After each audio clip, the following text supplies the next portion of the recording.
I've allotted a bit of time at the start of this video because obviously the topic of discussion is the new Wyatt Sicks, and you've got to discuss this because there's some Easter eggs we have to point out. I'm sure some of you know them, but let's talk about it. First of all, Erick Rowan as Ramblin' Rabbit actually has two masks. On the very back of his head, you can see the mask of Luke Harper.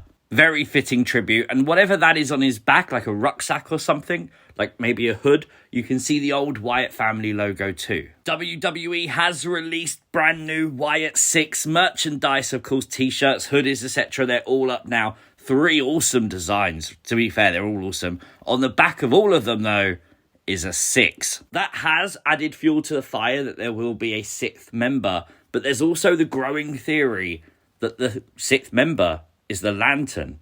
It's Bray Wyatt. And that makes a lot of sense because on the hand of Bo Dallas's Uncle Howdy, he's not wearing hurt, he's not wearing heel.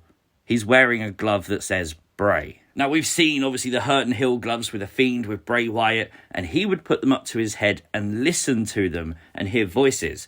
If that's what Uncle Howdy is going to do, does that mean he's going to hear the words of Bray Wyatt? Therefore, Bray would be a significant member of the Wyatt Sicks group. Worth pointing out as well that Bo Dallas hasn't seemingly dyed his beard. The blonde grey hair is gone, obviously replaced with these dreadlocks. He looks a lot younger than the previous Uncle Howdy character. I think this makes Bo Dallas look a lot more credible in the ring. You put him in the ring with Lashley, he looked like an old man versus a man who is a genetic freak. Now he looks like a force. That's exactly what this character needed. A lot of people also pointing out the mask of Uncle Howdy, very Undertaker-esque, which could be significant because we saw Undertaker figures being used by someone in the Firefly Funhouse in the very final episode. Something to remember. The clip of Uncle Howdy's return went to #1 on trending on YouTube. That is really cool. Very well deserved. A lot of people obviously talking about this. #1 trend is massive.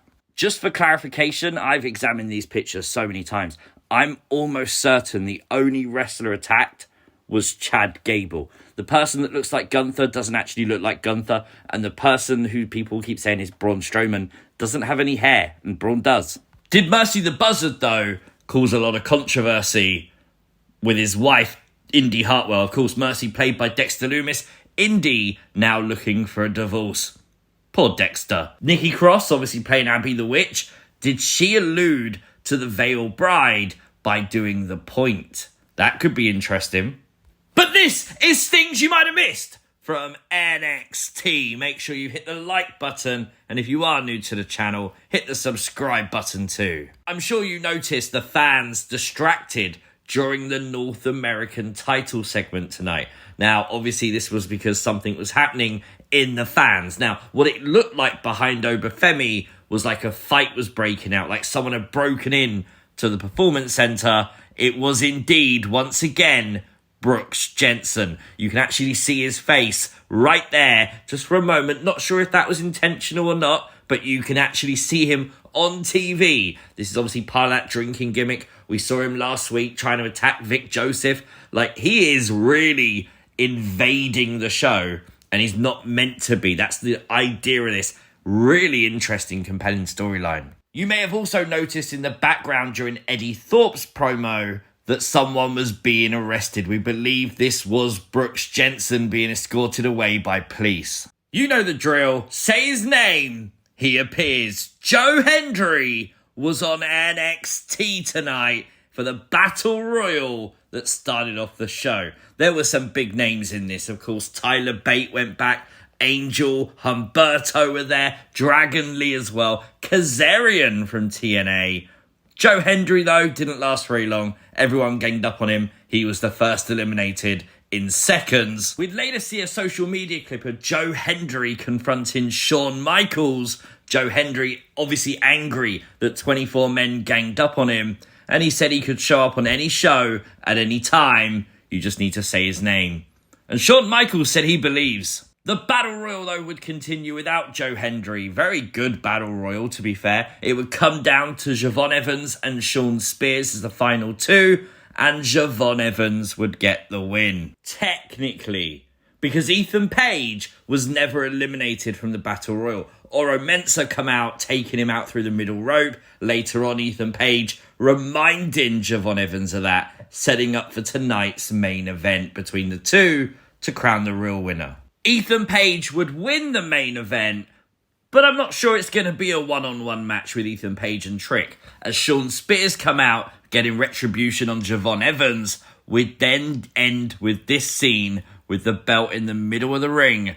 Are we setting up a fatal four-way for the NXT title?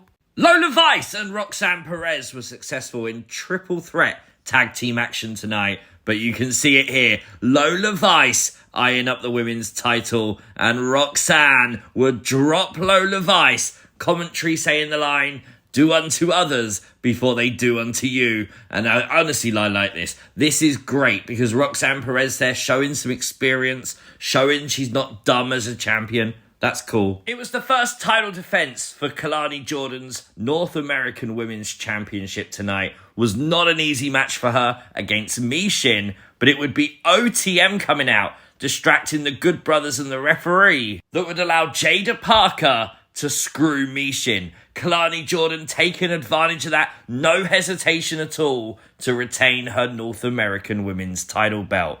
Could she be turning heel? If it was questionable last week, I think this pretty much cements the fact we're heading towards a 6-person feud with OTM and the OC. Obafemi would accept the challenger Wesley for a one-on-one match for the North American title. That match should be pretty cool. Fallon Henley would defeat Carly Bright in one-on-one action. It would be Wendy Chu coming out, getting involved. Wendy Chu choking out Kendall Gray on the outside, putting her to sleep. Obviously, the interaction last week between Wendy Chu and Carly Bright spilling over to tonight.